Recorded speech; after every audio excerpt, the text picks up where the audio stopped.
नमस्कार, सत श्री अकाल, आदाब, गुड मॉर्निंग। स्वागत है आप सभी का stories from the heart by Shraddha Pandey podcast पर, जहां मिलती हैं ऐसी कहानियां जो विचारों, जज्बातों, उम्मीदों, संभावनाओं से भरी होती हैं। मैं हूं आपकी दोस्त और होस्ट श्रद्धा, और हर बार की तरह इस बार भी सुनाने जा रही हूं अपनी ही लिखी ऐसी कहानी जो आपकी, हमारी और हमारे परिवार तथा समाज से जुड़ी हो, जो तोड़ देती हो सारी दीवारें, चुरा ले जाती हो आपको आपसे और अपने आगोश में बैठाकर आपसे गुफ्तगू करती हो।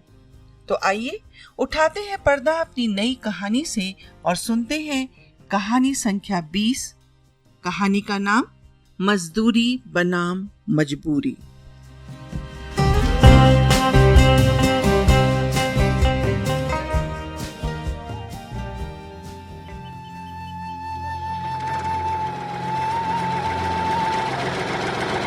ट्रैक्टर स्टार्ट करके ड्राइवर यह संदेश दे रहा था कि चलने वालों आ जाओ, चलने का समय हो गया है।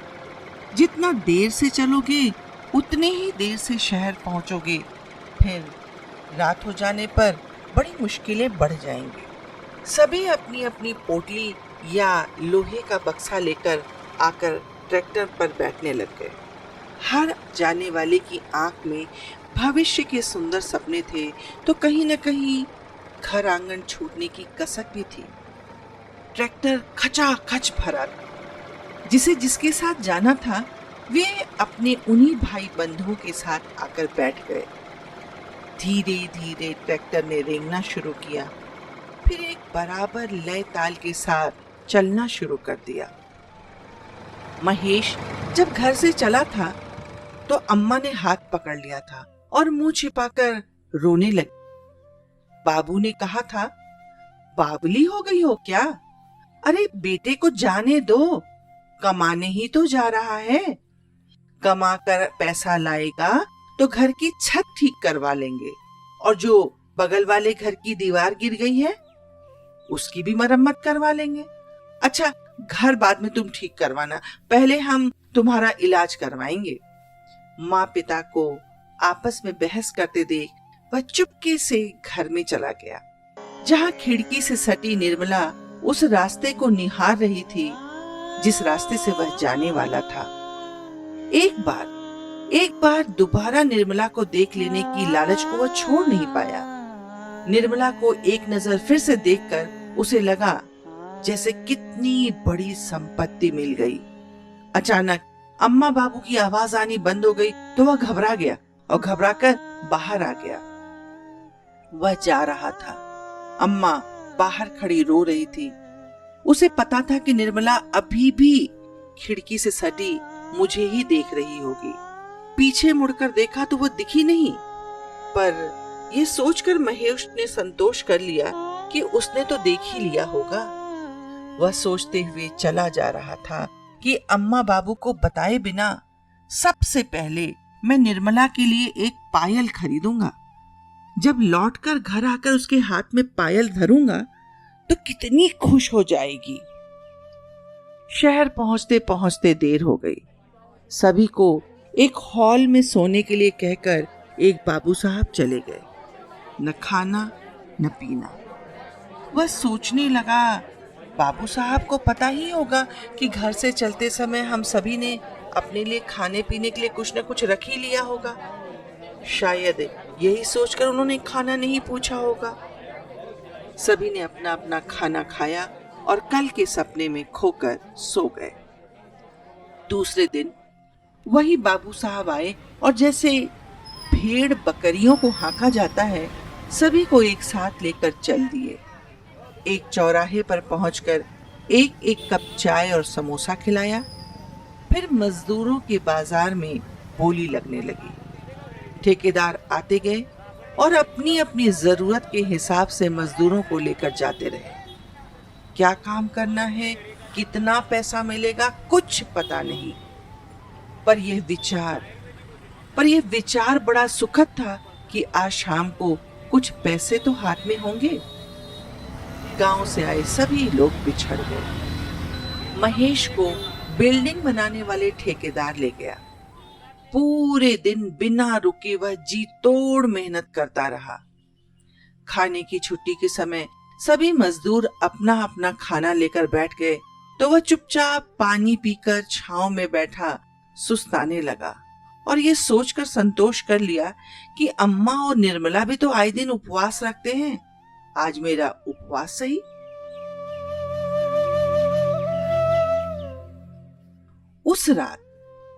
उस रात उसे ऐसा लगा जैसे वह सबसे अमीर इंसान बन गया।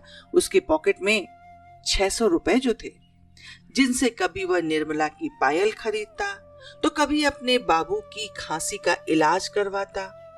थोड़ी देर बाद बाबू साहब आए। सबने अपनी अपनी कमाई में से 25-25 रुपए निकालकर उन्हें दे दिया। 10 रुपए वहां रहने के, 5 रुपए सुबह के समोसे तथा चाय के, 10 रुपए नौकरी के। 600 रुपए में से 25 रुपए देना उसे खला तो बहुत, पर कोई चारा भी तो नहीं था। बाबू साहब ने सभी का बैंक अकाउंट खुलवा दिया और उसके लिए भी 100-100 रुपए प्रति व्यक्ति लिया। अधिक से अधिक पैसा जुटाने के चक्कर में कई बार महेश दिन में एक बार ही खाना खाता और रात में पानी पीकर ही सो जाता था। सप्ताह में एक बार जाकर जब वह 2 से 3 हजार रुपए जमा करके आता तो उस रात खुशी के मारे सो नहीं पाता। पूरी रात हिसाब लगाते लगाते बीतता। उसे पता चला कि रात में काम करने वाले मजदूरों को ज्यादा पैसा मिलता है और खाना मुफ्त। बाबू साहब से बात की। उन्होंने समझाया कि इस तरह दिन रात काम करने से बीमार पड़ जाओगे, पर वह नहीं माना। सोचने लगा, कौन मुझे यहाँ जिंदगी भर रहना है, बस थोड़े दिन कमाकर गांव जाऊंगा और वहीं किराने की दुकान खोल लूंगा। एक मोबाइल, एक नहीं 2 मोबाइल भी खरीदना है। एक घर पर दे आऊंगा ताकि जब चाहूं तब अम्मा बाबू और निर्मला से बात कर लूं। लगभग 2 वर्ष काम करते करते बीत गए। कई बार महेश को रोटी के साथ सब्जी नसीब नहीं होती थी। दिन रात काम करने व पैसा कमाने के चक्कर में उसे खाना बनाने का समय ही नहीं मिलता।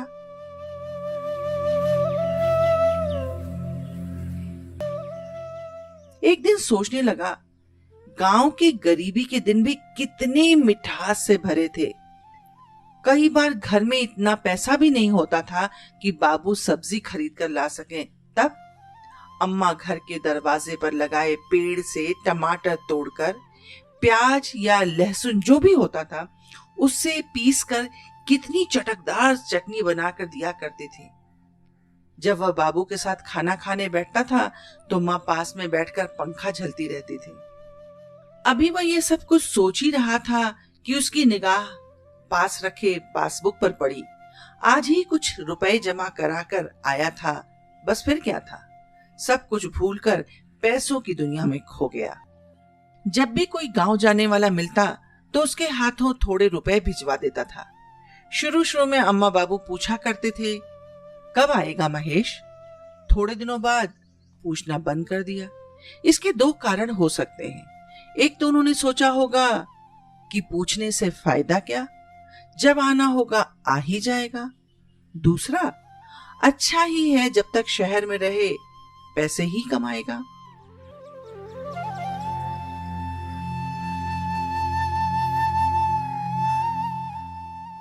तीन साल बाद अपने माँ बाप से दूर रहकर, अपनी निर्मला से दूर रहकर गांव आने का मन उसने बना ही लिया।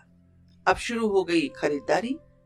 अम्मा के लिए 4 साड़ी ली, क्योंकि जब घर से चला था तब अम्मा की दोनों साड़ी तार तार हो चुकी थी।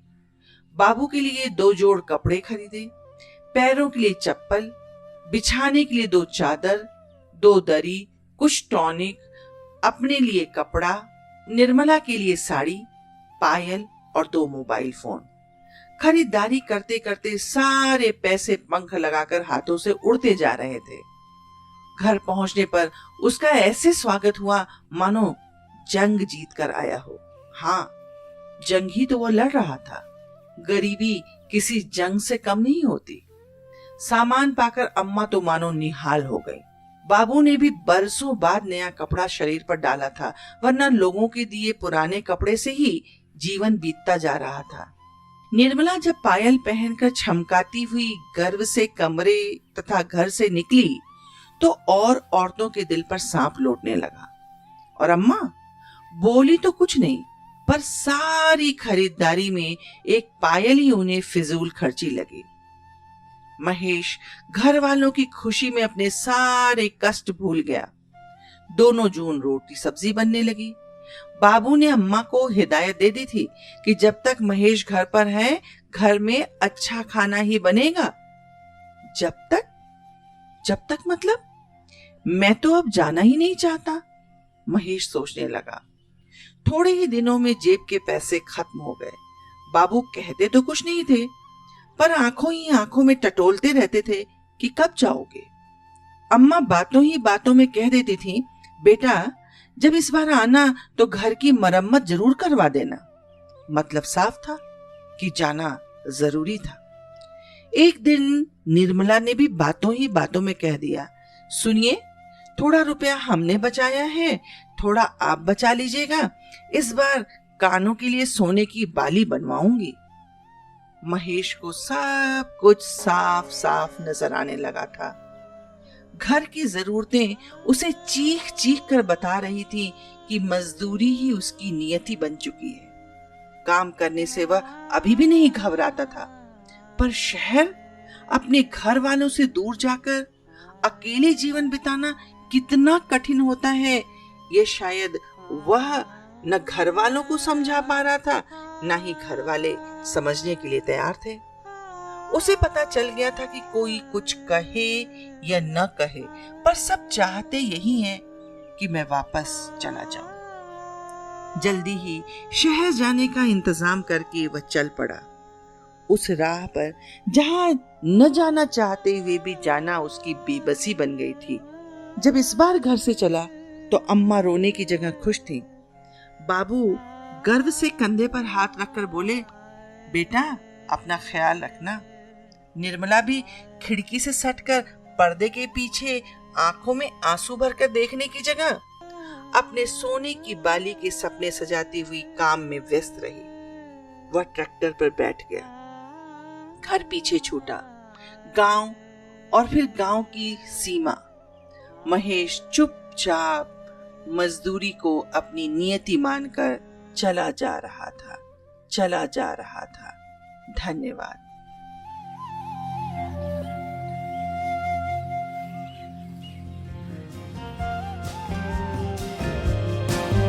हम सभी लोगों ने महानगरी जीवन में ऐसा देखा है कि ट्रकों में, बसों में भर भर के कितने मजदूर मन में कितनी आशाएं लेकर आते हैं। उन सब के पीछे कहीं न कहीं कोई न कोई पीड़ा छुपी होती है, और आने के बाद वह सड़क कभी उनके घर की तरफ नहीं मुड़ती है।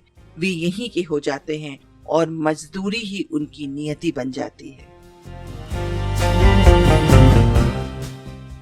अगर आपको मेरी कहानी पसंद आई हो तो आप सभी से अनुरोध है, stories from the heart by Shraddha Pandey को स्पॉटिफाई पे सुन रहे हो तो फॉलो कीजिए, एंकर पे सुन रहे हो तो वॉइस मैसेज भेजने का कष्ट कीजिए, और यूट्यूब पर सुन रहे हो तो लाइक और सब्सक्राइब जरूर कीजिए।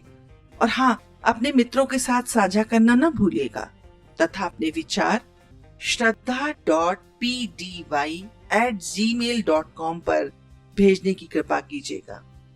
एक पक्ष के पश्चात फिर मिलेंगे अपनी नई कहानी के साथ।